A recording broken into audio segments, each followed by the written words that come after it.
মধ্যপ্রাচ্যে উত্তেজনা ফের চরমে পৌঁছেছে। হরমুজ প্রণালীকে কেন্দ্র করে যুক্তরাষ্ট্র ও ইরানের মধ্যে চলমান যুদ্ধবিরতি ভেঙে পড়ার আশঙ্কা তৈরি হয়েছে। এই অবস্থায় মার্কিন প্রেসিডেন্ট ডোনাল্ড ট্রাম্প হুঁশিয়ারি দিয়ে বলেছেন, ইরান যদি মার্কিন জাহাজে হামলা চালায় তবে দেশটিকে পৃথিবীর মানচিত্র থেকে মুছে ফেলা হবে। সোমবার ৪ মে অঞ্চলটিতে নতুন করে সংঘাত শুরু হয়।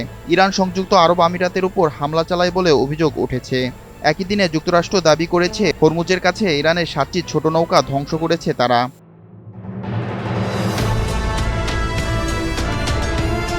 ফক্স নিউজকে দেওয়া সাক্ষাৎকারে ট্রাম্প বলেন, যুক্তরাষ্ট্রের সামরিক ক্ষমতা আগের যেকোনো সময়ের চেয়ে বেশি শক্তিশালী। ট্রাম্প আরও বলেন, আমাদের কাছে সেরা অস্ত্র রয়েছে, বিশ্বের বিভিন্ন স্থানে ঘাঁটি রয়েছে, প্রয়োজনে আমরা সবই ব্যবহার করব। হরমুজ প্রণালীতে জাহাজ চলাচল নিশ্চিত করতে যুক্তরাষ্ট্র প্রজেক্ট ফ্রিডম নামে একটি পরিকল্পনা বাস্তবায়ন শুরু করেছে।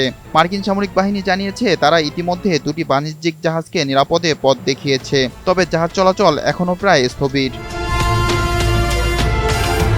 মার্কিন সেন্ট্রাল কমান্ডের প্রধান অ্যাডমিরাল ব্যান্ডস কুপার বলেন, এই অঞ্চলে আটকে থাকা জাহাজগুলো 87টি দেশের, যারা এই সংঘাতে সরাসরি জড়িত নয়। এই উত্তেজনার মধ্যেই দক্ষিণ কোরিয়ার একটি জাহাজে বিস্ফোরণ ও অগ্নিকাণ্ডের ঘটনা ঘটেছে বলে সিউল নিশ্চিত করেছে। একই সঙ্গে 2টি জাহাজে আগুন লাগার খবর দিয়েছে যুক্তরাষ্ট্রের সামুদ্রিক সংস্থা। এই ঘটনার পর দক্ষিণ কোরিয়াকে অভিযানে যোগ দেওয়ার আহ্বান জানিয়েছে ট্রাম্প।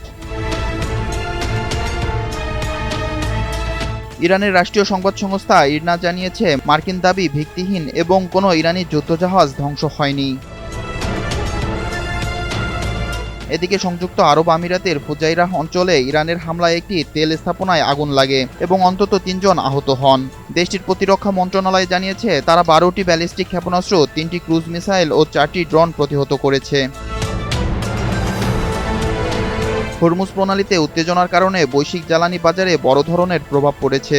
যুক্তরাষ্ট্রে জ্বালানির দাম যুদ্ধের আগে প্রতি গ্যালন $3 নিচে থাকলেও তা বেড়ে $4.45 বেশি হয়েছে। এতে মুদ্রাস্ফীতির চাপও বাড়ছে। বিপ্লব শেখ, NTV অনলাইন।